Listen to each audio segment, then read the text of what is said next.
Voici un jeune qui est parti consulter un marabout pour lui vendre son âme afin d'avoir beaucoup d'argent.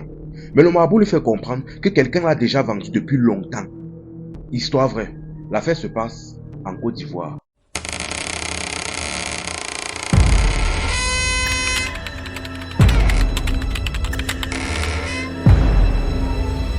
Franchement, que nombre d'entre vous commencent déjà à faire les prières ou à aller consulter des pasteurs. Parce que beaucoup ici ont déjà même été vendus, mais ils ne savent pas encore.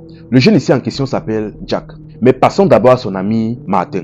Martin est un jeune en classe de seconde dans une école à Abidjan. Bon, il était dans une zone où la plupart des jeunes étaient des brouteurs. Bon, en Côte d'Ivoire, nous connaissons la Côte d'Ivoire pour le broutage. La plupart des jeunes de sa région, notamment de son entourage, étaient des brouteurs. Il les voyait constamment avec beaucoup d'argent et ceci et cela.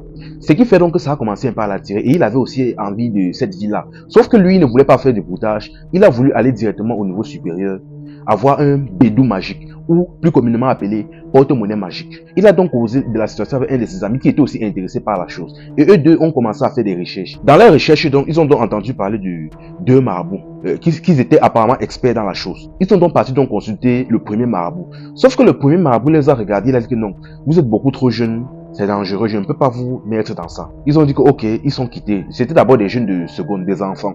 Ils sont donc partis donc pour gérer dans le deuxième marabout en question. Sauf que le deuxième en question était, comment dire, déjà c'était très effrayant parce qu'il était à une très longue distance et la zone où il se situait était très isolée, donc tout pouvait leur arriver. Ils ont préféré abandonner de ce côté-là. Ne voyant plus d'alternatives, ils sont rentrés chez eux et ils ont continué les recherches. Sauf qu'après quelques jours, son ami lui appelle pour dire que non, il a trouvé un marabout là qui est dans leur zone. Et apparemment, il est très bon. Il est très bon et assez reconnu dans la chose.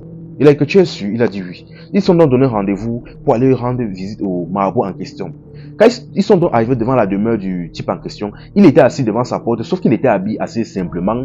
Il ne donnait pas l'impression d'être un marabout. Martin a regardé à distance, il a dit que mais tu es sûr? Il dit que oui, ne t'inquiète pas, je me suis bien renseigné. Il a dit que ok, je te fais confiance. Ils se sont donc tenus devant le marabout en question, ils ont commencé à discuter, ils sont entrés dans sa demeure. Le marabout les a demandé qu'est-ce que vous voulez. Ils ont expliqué leur problème, qu'ils ont besoin d'un bédou magique, ou plus précisément d'un porte-monnaie magique. Ok, le marabout a dit il n'y a pas de problème. Vous allez rentrer chez vous, vous allez revenir le lendemain avec une feuille de papier ministre. Ce sont des papiers gros format déchirés sur des cahiers, travaux pratiques pour ceux qui connaissent. Une bougie et un porte-monnaie. Le lendemain donc quand il est arrivé donc, le marabout donc a pris le porte-monnaie, il a mis le papier à l'intérieur, il a déposé sur sa table, il a fait quelques incantations et il a frappé le porte-monnaie avec sa main. Et là, dès qu'il a terminé, il a remis le porte-monnaie au jeune. Dès qu'il a ouvert, on dit souvent que les billets de banque sont solides. Les billets de banque là en question étaient tranchants. Dès qu'il a vu ça, il y avait exactement à l'intérieur 555 500. Et le marabout a retiré la feuille de papier à l'intérieur. Il y avait des mots écrits dessus, comme une lettre. Le marabout en question a dit que ce sont les génies qui ont écrit les lettres pour lui dire les recommandations qu'il faut. Que pour pouvoir utiliser cet argent, tu dois d'abord faire certaines choses. Tu dois apporter une bougie, un sac d'1 kilo de poudre de tabac et 27 pièces d'argent. Ils ont dit, il n'y a pas de problème, mais une pièce d'argent coûte combien? Il a dit 15 000. Il dit que, et qui est? Mais, attends, mais comment ça? 15, il compte donc 15 000 fois 27. Il dit que, mais franchement, toi aussi, si on avait cette somme-là, on ne serait pas venu vers toi pour faire le bédou magique. Il dit que, franchement, c'est les conditions, vous allez seulement devoir faire. Ils ont dit que, ok, ils ont compris. Ils sont donc rentrés dans le lendemain, ils ont essayé de causer avec leurs camarades pour voir s'ils pouvaient les aider. Parce qu'ils étaient déjà dans une école où il y avait des enfants de riches, des enfants un peu friqués. Ils ont essayé de demander de l'aide à leurs camarades, ils ont dit qu'ils vont voir. Et après quelques temps, un de leurs amis leur ont demandé, le marabout chez qui vous êtes parti pour faire le bédou magique là, je veux que tu peux lui demander si moi aussi, je veux faire aussi ma part de bédou. Il va aussi me demander l'histoire des 27 pièces d'argent là. Il est que, ok, il n'y a pas de problème, je vais partir demander. Le lendemain, il a donc fait appel au marabout pour lui expliquer la situation. Il a dit que non, ne t'inquiète pas, ça dépend de la chance de tout un chacun. Toi, on t'a demandé des choses aussi chères parce que c'est peut-être ta malchance comme ça. Mais lui, s'il vient, ça ne sera pas la même chose. Ça peut être bon comme ça peut être pire que le tien. Donc, tout dépend de sa chance. Mais il a le droit de refuser. On n'a encore rien fait ensemble. Il a dit que, ok, il n'y a pas de problème. Il a expliqué la situation à son ami. Son ami était intéressé. Il a dit que, ok, programmons donc un jour, nous partons ensemble. Ils ont donc programmé un jour. Ils sont donc partis ensemble. Ils étaient cette fois-ci 5. Martin, son meilleur ami et 3 nouveaux camarades qui pouvaient faire la chose. Dès qu'ils sont arrivés donc, déjà, Martin, lui, est resté dehors, ses amis sont entrés. Il avait peur de les contaminer avec sa malchance, de peur qu'on leur demande aussi des choses compliquées. Une fois qu'ils sont entrés à l'intérieur, ça a été plus, ils ont discuté, ils sont sortis, ça a été plutôt bon. L'un d'entre eux, on lui a juste demandé une seule pièce d'argent. Et donc, c'était tellement abordable qu'ils ont été très satisfaits. Ils sont donc partis et 5 jours plus tard, le marabout en question appelle Martin. Il dit que pardon, toi et tous tes amis avec qui vous étiez venus dernièrement me voir là, vous tous, venez rapidement ici me retrouver. Rapidement, le plus vite, le plus tôt possible. Dès que Martin a entendu ça, il était effrayé. Il a fait donc appel à tous ses amis avec qui ils étaient donc présents chez le marabout. Tous se sont donc dépêchés, sont arrivés chez le marabout, sauf un qui était occupé. Donc en d'autres termes, ils étaient 4 présents. Dès qu'ils sont donc arrivés donc, Martin déjà lui est resté dehors. Et ses 3 amis sont entrés à l'intérieur pour discuter avec le marabout. Lui était dehors. Et à un moment donné, on a demandé à Martin d'entrer. Martin est donc entré et on lui a dit, va dans la boutique du coin acheter 2 œufs crus. Il est donc parti acheter 2 œufs, il est venu. On lui a demandé, est-ce que les œufs là sont préparés ou non préparés? Il dit, c'est non préparé. Il dit que ok, c'est bon. On lui a dit, va encore acheter 3 œufs crus. Il est parti acheter 3 œufs crus, il est arrivé. Maintenant là, Martin voulait sortir là que non, reste à l'intérieur. Très étonné, il a dit que ok, il a pris place. Le marabout a donné un œuf à un de ses amis. Il a dit, dis tout ce que tu souhaites sur cet œuf. Il a dit tout ce qu'il souhaite. L'argent, la fortune, la gloire, oh, oh. Et en même temps qu'il parlait, il a dit, frappe cet œuf au sol. Il a frappé l'œuf au sol. Et chose étonnante, l'œuf était préparé, en fait bouilli. L'œuf était comme si on avait bouilli. Ils ont été étonnés. On a dit au deuxième de faire la même chose. Il a récité sur l'œuf tout ce qu'il voulait. Il a frappé l'œuf au sol et l'œuf était bouilli. Les gars n'ont pas voulu croire. Alors pour la 3e personne, on a dit, prends donc la pièce d'argent, tu casses un peu l'œuf. Il a cassé, il a vu que l'intérieur était cru. Ok. Il a aussi récité tout ce qu'il voulait. La gloire, la fortune. Oh. Après, il a cassé l'œuf, il s'est rendu compte que l'œuf était bouilli. Tous ont fait, même Martin.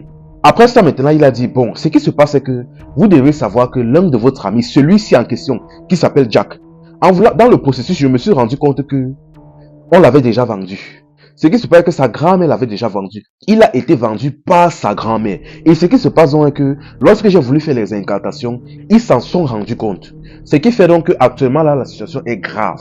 Actuellement là, ils sont au courant que nous savons qu'ils ont vendu le jeune en question. Ce qui se passe donc que de peur que nous gâtons le processus, ils vont accélérer leur processus pour rapidement le manger dans la sorcellerie. Et actuellement là, je préfère vous dire, vous êtes tous en danger. Parce que il compte le manger lui et récupérer tous ceux qui sont au courant. C'est-à-dire, à partir du moment où Jack va tomber, tel ami, ainsi que toi, vous allez tomber. Et ainsi que toi qui es resté dehors tout ce temps, tu vas tomber en dernier. Donc, à partir du moment où Jack tombe, vous allez tomber dans cet ordre-là, et toi le dernier. Puis là, les gars ont commencé à avoir peur. Ils disent, qu'est-ce qu'on peut faire? Il a dit, ne vous inquiétez pas. Je vais travailler de mon côté. Apportez-moi une poule, un coq vivant. Je vais travailler dessus pour essayer de contourner la situation. Ils ont dit, il n'y a pas de problème. Ils sont efforcés, ils ont donné un coq au marabout et ils sont partis. Dès qu'ils sont partis là, vu qu'ils étaient tous dans une même salle de classe, à chaque fois dans la salle de classe que leur ami Jack toussait seulement, tous se retournaient pour le regarder, pour savoir si quelque chose se passait. On demandait qu'est-ce qu'il y a, est-ce que tu vas bien? Et à chaque fois que le gars Jack manquait un jour de classe, tous l'appelaient pour demander qu'est-ce qui ne va pas, est-ce que tu te sens bien, pourquoi tu as manqué. Enfin bref, il était comme un bébé dans leurs mains. Parce que tous savaient déjà qu'à l'instant où il tombait, eux tous allaient tomber. Aïe aïe aïe. Tout le monde était stressé jusqu'au jour où le marabout les a appelés, il a dit que c'est bon. Ne vous inquiétez pas, la situation est arrangée. J'ai fait ce qu'on appelle un transfert d'âme. Donc, actuellement, ils vont manger une viande. Mais la viande là, ça ne sera pas Jack, mais ça sera quelque chose un truc factice que j'ai déposé. Donc, ne vous inquiétez pas, vous ne craignez plus rien. À partir de là, donc, aucun d'entre eux n'est tombé. Ils ont été rassurés. Et à partir de ce jour, donc, Martin, donc, les histoires de Bédou, magie, rendez-vous chez les marabouts, tout ça, il a arrêté. Il a décidé de se concentrer sérieusement sur ses études et de travailler normalement. Et jusqu'à maintenant, aucun d'entre eux n'a succombé. Donc franchement, juste pour vous dire, il y a des personnes idiots qui marchent, ils ont déjà été vendus, mais ils ne le savent pas. Donc franchement, priez sans cesse, allez consulter même des pasteurs. En fait, donnez même votre vie à Jésus, franchement. Donnez vos vies à Jésus, parce qu'il y a des personnes idiots, concrètement, qui ont été vendues depuis des années, mais ils ne savent pas. C'est pour ça que parfois, certaines personnes restent comme ça, ils décèdent pour rien, de causes mystérieuses, mais ils ne savent pas pourquoi. Donc franchement, donnez vos vies à Jésus. Enfin bref, partagez cette histoire au maximum. Ça peut aider ou au moins rendre certaines personnes conscientes de leur situation. C'était Info et Amusement. Ici on s'informe et on s'amuse.